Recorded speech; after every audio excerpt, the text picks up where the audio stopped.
Hi everyone, today I'm going to present you coronavirus over board game. The problem we want to solve is the widespread lack of awareness about credible health information and difficulty many people face when navigating scientific sources. This is our board game. You can see the full kit on the left, the board on the center.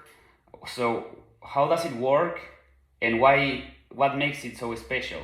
In a few words, when you navigate around the board, you need to answer a multiple choice question in every sector, and you have the option to tap on an icon, whether the answer is right or wrong. In a scientific article will pop up with the justification for the answer highlighted in yellow, as you can see on the corner right.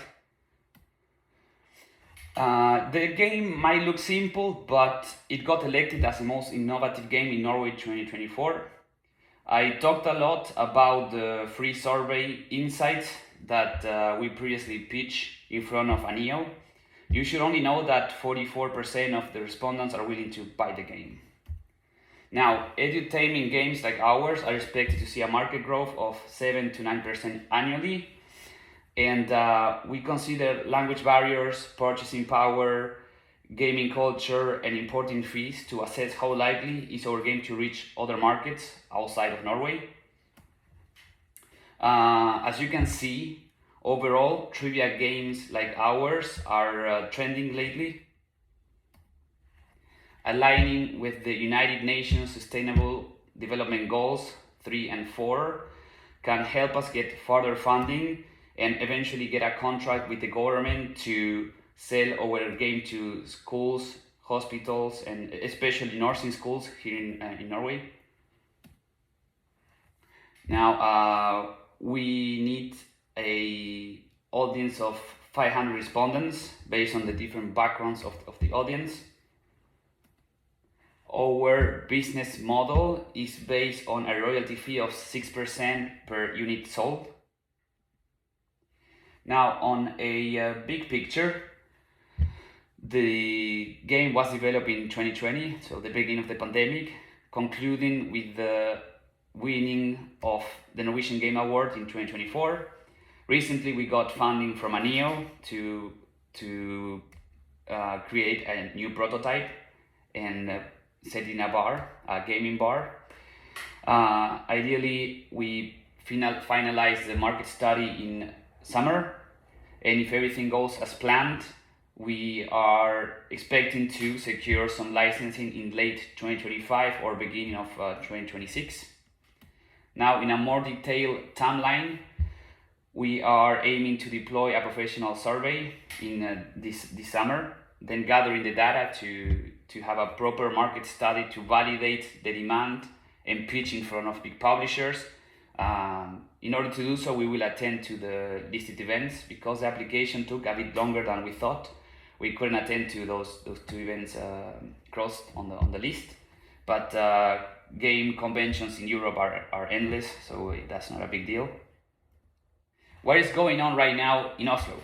In Oslo, we dropped our prototype financed by NTNU in a gaming bar called House of Nerds, where people are welcome to come, play, and leave us a feedback in a notebook that we will later use for our market study.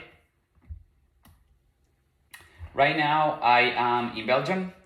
Now, why am I in Belgium? Belgium is the home of big gaming companies and is a very well-connected international country where there are some very well-known gaming bars.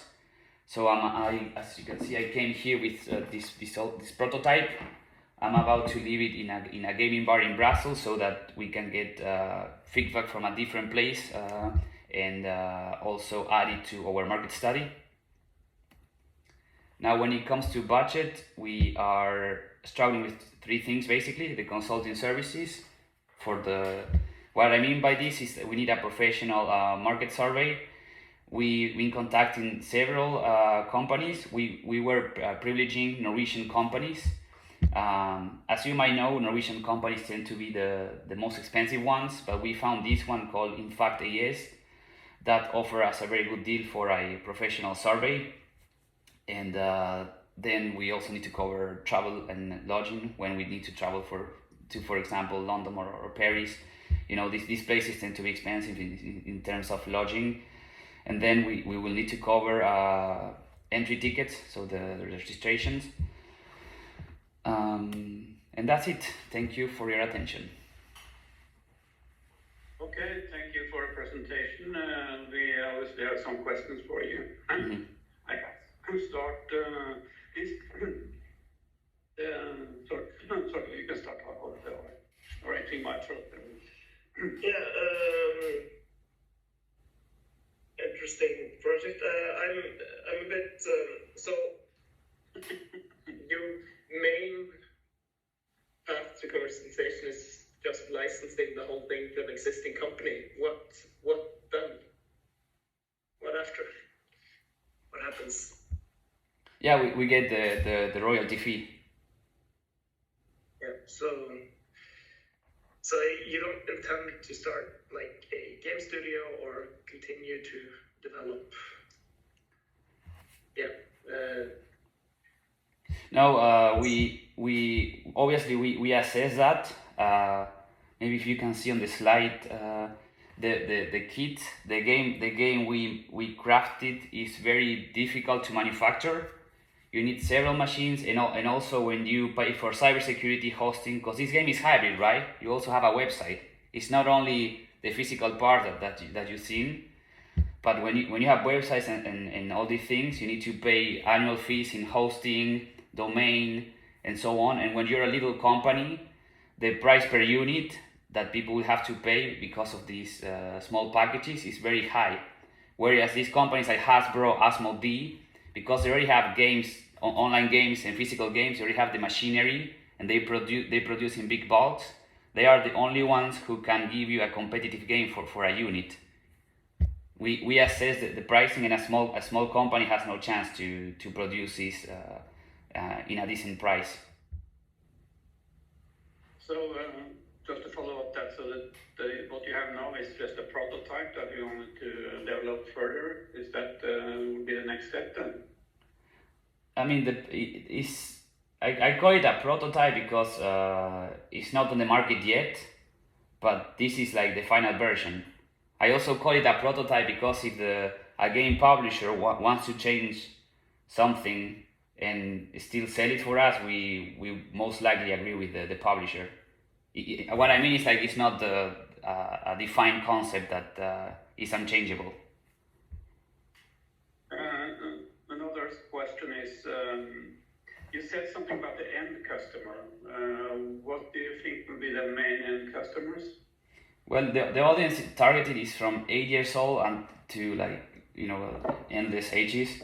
But we think this game is gonna work very well with nursing schools, with people who are in academia, in schools, curious people. Those tend to be the best targets. But everyone can play it, basically. Okay, and I also wondering a couple of more things here. Is did you have in an application form you put yourself above as project manager, project responsible? Did you find any project responsible in? Yeah, and another student joined, and now we were about to edit the application form. I'm also a bit confused about you're presenting the budget now at the presentation. You have a budget of 70,000, but you're only applying for 30. Is that correct? Yeah, we also miscalculated the budget. Okay. Yep. More questions? No, I'm good. Okay. Now that it seems that we have got the answer for all the questions, we will get feedback from us in at least probably it will be end of this week, hopefully. Perfect. Thank you. Thank you very much for your time. Well, thank you so much. Thank you so much. Bye-bye. Thank you. Have a nice day. Bye.